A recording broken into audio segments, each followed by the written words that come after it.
हज़रत अली करमुल्लाह वजह को खलीफा राशिद तो मानते हैं, मगर कभी कभार एतराज़ भी करते हैं। बाज़ अफराद तो ये कहते हैं कि आपको कैसे खलीफा राशिद तस्लीम करें, गो कि आपके ज़माना खिलाफत में कई सारी जंगें हुई हैं, मुसलमान आपस में मुतसादिम हुए हैं और 3 तो बड़ी जंगें, उसका नाम भी आता है। इस सूरत में क्या जवाब बनता है? देखिए जी, खलीफा राशिद तो नबी इस्लाम ने खुद डिक्लेयर उन्हें कर दिया है। जामिया तिरमिजी में हदीस है, सुनन नबी दाऊद के अंदर सही सनद के साथ कि आप इस्लाम ने फरमाया कि मेरे बाद खिलाफत अला मिनहाजिन नबुवा 30 साल तक रहेगी। हम्म। हदीस के जो रावी हैं सैयदना सफीना नबी इस्लाम के आजाद करदा गुलाम, वो फिर ताबी से कहते हैं कि बेटा गिन, अबू बकर के 2 साल, उमर के 10 साल, उस्मान के 12 हम्म। और अली के 6, और उन हम्म। 6 में भी 5.5 साल मौला अली अलैहिस्सलाम के हैं और 6 महीने सैयदना हसन इब्न अली के हैं। सही। तो वो शख्स आगे से अर्ज करता है कि ये बनु उमैया के लोग तो अली अलैहिस्सलाम को खलीफा ही नहीं मानते। हम्म। अब ये हदीस अबू दाऊद में 4646 नंबर है हम्म। और इसमें अलैहिस्सलाम लिखा है इमाम अबू दाऊद ने। तो अब इससे पता चला कि बनु उमैया के लोग असल में वो बुनियाद हैं जो मौला अली अलैहिस्सलाम की खिलाफत का जिन्होंने इनकार किया।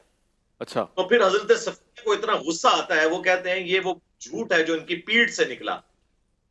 और जामिया तिरमिजी के अल्फाज हैं कि खुद ये बनु उमैया के लोग शरीर तरीन बादशाहत हैं इस रुए अर्ज की। और ये हदीस मुस्नद अबी दाऊद 43 के अंदर भी मौजूद है। अल्लाह। वो आगे रावी पूछता है कि अगर खिलाफत राशिदा 30 साल है तो हजरत मुआविया रदी अल्लाह तआला अन्हु क्या हुए? तो उन्होंने कहा वो इस्लाम के पहले बादशाह हैं। हम्म। और इसी का एक तरीक अल मुसन्नफ इब्न अबी शैबा में है, उसमें आगे अल्फाज हैं कि ये सख्त गिर बादशाह हैं और इनका पहला बादशाह मुआविया इब्न अबी सुफियान है।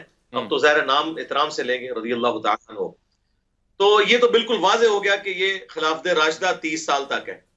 फिर नबी इस्लाम ने मौला अली इस्लाम की जंगों की प्रिडिक्शन पहले फरमा दी थी, जंग जमल, सिफीन, नहरवान, तीनों को जो हदीस कवर करती है वो अल मुस्तदरक लिल हाकिम के अंदर मौजूद है, मुस्नद अहमद के अंदर मौजूद है, सुनन नसाई अल कुबरा के अंदर, कि नबी इस्लाम अपनी ज़ौजा मोहतरमा के घर से निकले, थोड़ी दूर जाके आपका जूता मुबारक जो है वो टूट गया, आपने गांठने के लिए मौला अली को दिया, और फिर थोड़ी दूर जाके आप सहाबा कराम के साथ खड़े हो गए।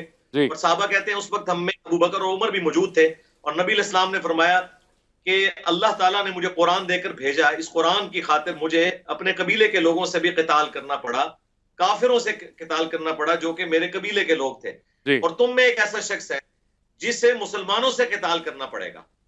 तो हजरत अबू बकर ने कहा अना या रसूल अल्लाह। तो आपने फरमाया ला। मुफ्ती साहब बैठे हैं, इनसे पूछ लेगा, नबी अलैहिस्सलाम की मुबारक आदत थी कि वो ला का लफ्ज अपनी जुबान पे आने नहीं देते थे सवाए कलमा हक के। जी। आप में यानी वो जूदो सगा था ना, लेकिन यहां पे फरमाया ला। हजरत उमर ने कहा अना या रसूलल्लाह, फरमाया ला, बल्कि वो शख्स जो मेरी जूतियां गांठ रहा है। साहबा कहते हैं हम दौड़े मौला अली को बिशारत सुनाने के लिए, तो मौला अली जो है वो उनके चेहरे के एक्सप्रेशन ऐसे थे जैसे वो हमसे पहले जानते थे कि उन्होंने नबी इस्लाम के बिहाफ पे तलवार उठानी है।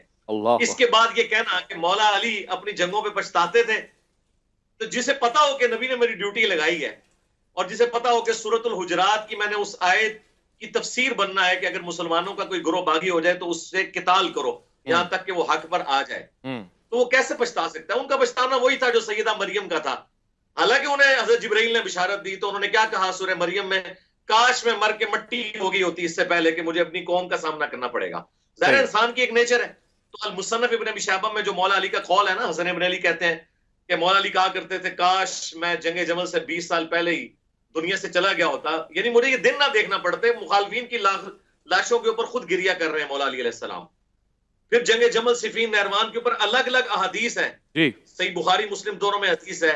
अम्मार को एक बागी जमात कत्ल करेगी, अम्मार उन्हें अल्लाह और जन्नत की तरफ बुलाएंगे, वो जमात जहन्नम की तरफ बुलाएगी। और मुस्नद अहमद में ऊपर तक कई अहादीस हैं कि जंग सिफीन में मौला अली की तरफ से लड़ते हुए हजरत अम्मार 93 ईयर्स की एज में शहीद हुए। अल्लाहु अकबर। इस पे उम्मत का इत्तफाक है कि मौला अली इस जंग में भी हक पे थे। और जंग नहरवान जो है खवारिज के खिलाफ, वो तो बुखारी मुस्लिम में दर्जनों अहादीस है कि मखलूक के बेहतरीन लोग होंगे जो खवारिज के खिलाफ किताल करेंगे। तो इन सारी जंगों के पीछे नबी इस्लाम खड़े हुए हैं।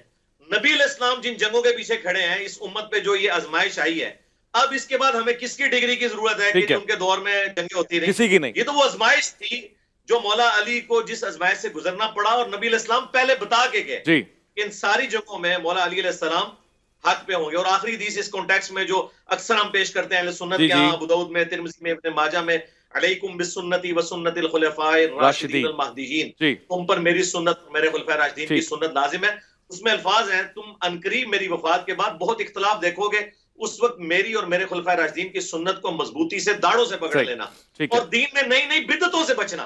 ठीक है ठीक यानी है हजरत अबू बकर ठीक है को तो इस फितने से गुजरना पड़ा कि उनके खिलाफ कुछ लोग खड़े हुए जो सही कबाइल के लोग थे। हजरत उमर का दौर तो दूसरा, ठीक हजरत उस्मान, हजरत अबू बकर, इनके लिए तो सारे मानते हैं कि इनके मुखालफीन जो है उनमें हमने इनकी पैरवी करनी है खुलफाए राशिदीन की। तो सैयदना अली के केस में भी जब उनके मुखालफीन खड़े हुए, उनमें हम सहाबा किराम की इज्जत अपनी जगह करते हैं, ठीक है लेकिन इस मामले में हमने खलीफा राशिद के साथ खड़ा होना है। इस वजह से नहीं कि हमारी उनसे कोई जाती ठीक है एफिलिएशन है, इस वजह से कि उनके पीछे रसूलुल्लाह खड़े हैं सल्लल्लाहु